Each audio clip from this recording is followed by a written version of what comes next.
Recently, I've had some serious issues with my gaming PC, specifically my CPU, which is a 13900KS, an Intel CPU. Basically, I was crashing more and more whilst playing games, and at first I thought it was the games that I was playing. I was playing Skyrim, Fallout London, etc, etc, and of course you expect a few crashes. But I was getting crashes in games like Baldur's Gate 3, and I was getting a fairly reproducible crash when playing Cyberpunk 2077 if I was doing a lot of dashing around. And my viewers convinced me that the problem was my CPU, even though I was skeptical at first, because my CPU was passing all of the stress tests I threw at it. Or at least it was initially. So basically, a big thank you to everybody who helped me realise that my CPU was in fact failing and that it was a known issue for that particular series. I'm also going to give an even bigger thank you to all of the very generous viewers who donated money to help me replace the CPU without having to wait 6 to 8 weeks while hoping to get a new one from my local supplier. Honestly, you guys are just absolutely amazing. And in a very real way, you make what I do possible. I couldn't do this without you, so a big heartfelt thank you from me.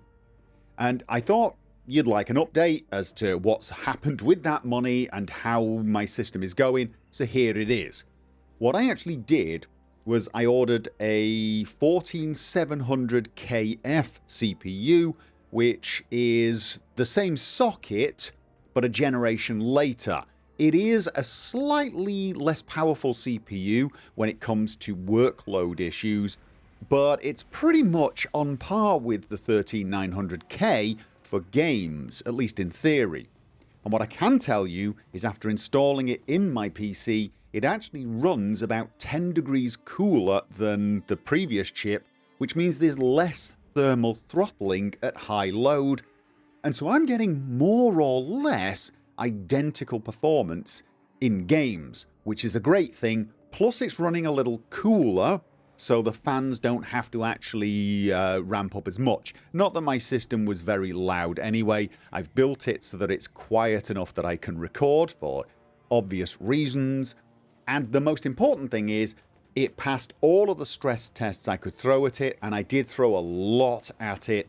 And I've not had a single crash in any game except for Skyrim.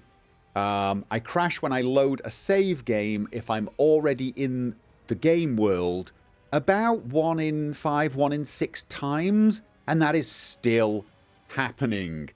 And honestly, at this point, I'm just putting that down to Skyrim being Skyrim. Sorry, Bethesda, it's probably not your fault. It is an old save with a very, very old load order. And that crash just seems to happen occasionally. It doesn't affect my gameplay or my recording though, because it's only when if I load a save while I'm in the game world already, which usually happens when I'm testing something. So realistically, with this CPU now, my system is just perfect for playing. I'm having no issues whatsoever, and so I'm going to RMA the 13900KS, and hopefully I'll get a replacement for it if they agree that it is a problem. And at this point, there's no doubt in my mind that the CPU was the problem, and I'll sell it once I get it to recover some cost. I could keep it as a spare, as a backup CPU. I'll see. On a related note, I also wanted to mention to my stream viewers who already know I had an issue with my backup storage RAID hard drives. Basically, one of them started to fail, and I hadn't lost the data that was on it, which is good because it's a lot of the rendered videos of things like Fallout London, Stalker 2, and the backup copy of my Tale of Two Wastelands playthrough. I've replaced the two 6GB discs that were in that box with two 12GB ones, so I've doubled the capacity, and I did rescue all of the data and transfer it across. I'm currently in the process of actually scanning the drive that seemed to be failing to see if I can isolate the bad sectors and then use those 2 drives to make a sort of personal backup system for my family, documents, photos, etc. That's not really of interest to you guys, but that's what I'm going to be doing.